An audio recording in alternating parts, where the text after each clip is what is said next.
Could you share some of your memories of the ICW and early Randy Savage? Well, as usual, Bruce Mitchell doesn't know what he's talking about because Randy Savage didn't get his start there. Randy and Lanny were obviously the sons of Angelo Poffo, who was a legendary wrestler back in as far as the late 40s, 50s. He actually set the world sit-up record at one time. Did you know that, Alice? I have seen the video.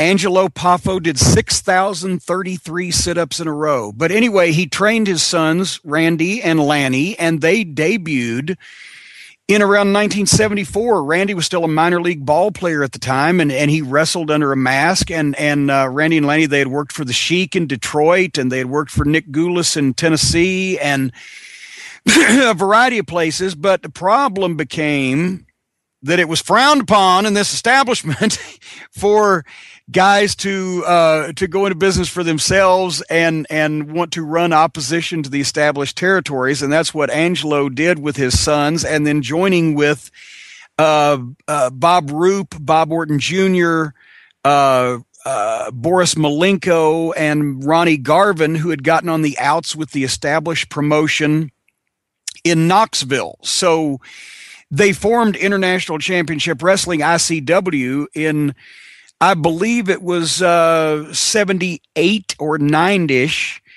and probably about 79-ish, as a matter of fact, now that I think back on it. And they were running in opposition to Nick Goulas, and it had become Jerry Jarrett, but Nick's old territory in Nashville, as well as Jerry Jarrett in Memphis, as well as the Southeastern promotion of the Fullers in Knoxville. And so, yes, Randy was the top heel and Lanny was the top babyface.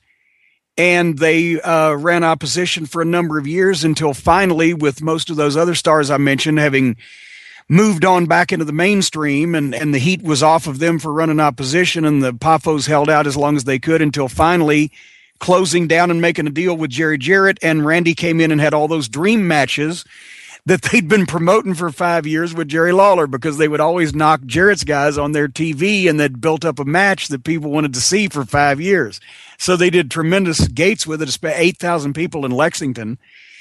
But Randy didn't get his start there, but you could tell he was a world-class talent in an ever shrinking pool of local talents. When the Roops and Ortons and those guys went away and the talent that replaced him was not as good, it was just a situation where the family was blackballed by the establishment promoters for running opposition to an establishment promoter.